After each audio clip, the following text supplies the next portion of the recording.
sa sakit at kalusugan at tanging sa Kanya lamang pipisan habang kayo'y nabubuhay?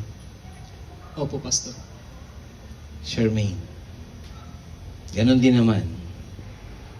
Tinatanggap mo ba si Eman upang maging asawa, mamuhay na magkasama ayon sa itinakda ng banal na matrimonyo? Siya ba ay iyong ibigin, aaliwin, igagalang, iingatan sa sakit at sa kalusugan at tanging sa Kanya lamang pipisan habang kayo'y nabubuhay? Opo, Pastor. Sa pangalan ng ating Panginoong Diyos, tinatanggap kita, Charmaine, upang maging aking asawa. Upang makasama at mahawakan ka. At mula sa araw na ito at magpakailanman, sa hirap at ginhawa, sa kahirapan at kasaganaan, sa sakit at kalusugan, upang mahalin ka at ingatan ka. Hanggang tayo'y paghiwalayin ng kamatayan, alinsunod sa kautusan ng Diyos. Ito ang aking taus-pusong pangako sa iyo. Tunay na napakaganda mo sa iyong kasuotan. Saksi ang lahat. Sobrang blessed ako dahil ikaw yung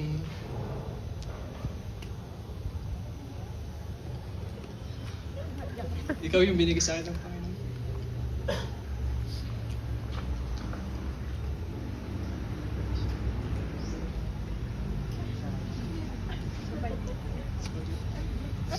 Ayun.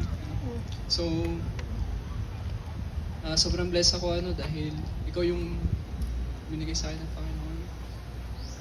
Nag-usap Alam ng ating Panginoong Diyos, tinatanggap kita, Eman, upang maging aking asawa, upang makasama at mahawakan ka mula sa araw na ito at magpakailanman. Sa hirap at ginhawa, sa kahirapan at kasaganahan, sa sakit at kalusugan, upang mahalin at ingatan ka, hanggang sa tayo'y paghiwalayin ng kamatayan, alinsunod sa banal na kautusan ng Diyos. Ito ang aking taus-pusong pangako sa iyo.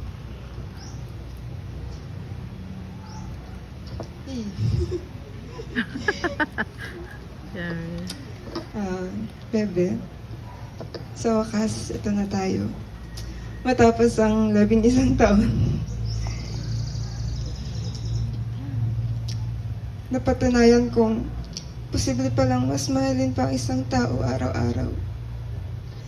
Salamat sa walang sawa mong pangunawa, sa mga buong pasensya,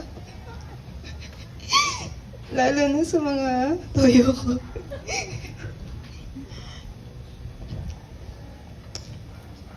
Nitong nakaraang taon, lalo na nung nag-abroad tayo pareho, alam kong sinubok tayo ng husto. Pero ang mga hamon na yun ang lalong nagpatatag sa atin. Salamat sa Panginoon dahil kailanman ay hindi niya tayo binitawan at pinanatili niya tang buo ang ating samahan. Higit sa lahat, salamat dahil binigyan niya ako ng taong hindi lamang gwapo sa panlabas, kundi may napakabusilak na puso at napakabuti ng kalooban. Salamat sa pag-aalaga, sa pagluluto araw-araw, walang palya. Kahit minsan wala pang pahinga, sinusiguro mong may mainit tayong pagkain sa mesa. Ikaw ang pinakamagandang biyayang binigay ng Diyos sa akin. Mahal na mahal kita at hindi lang 11 years ang hihilingin ko, kundi habang buhay na kasama ka ngayon bilang iyong asawa. I love you. Salamat. Mama, Papa.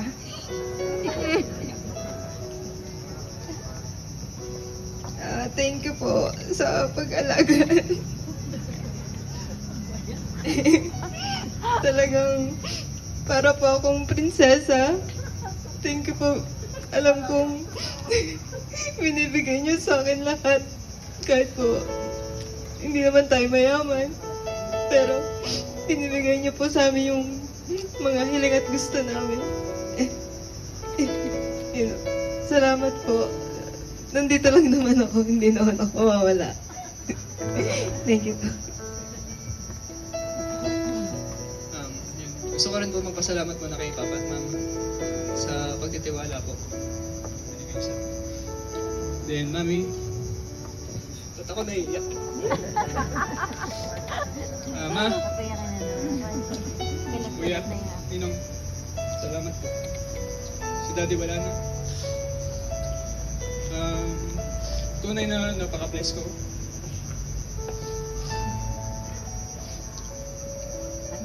Masasabi ko pinalaki kami sa disiplina.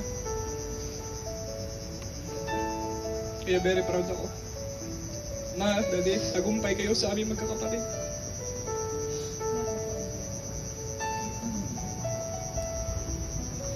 Proud ako dahil lahat kami, alam kong proud kayo sa amin. Hindi ako mapasakit na ayos. Basta yun, mahal na mahal kita, Ma. Daddy, kung nasan ka man, I love you.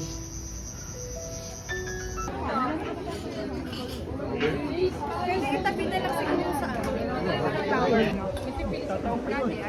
Ay, hinainom yan. Bawal na yun dyan.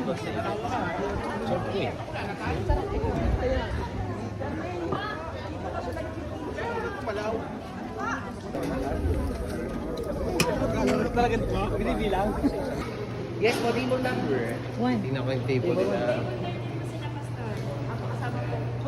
13. Table 13. Ito na, sir. Nakakama ko yung pastor.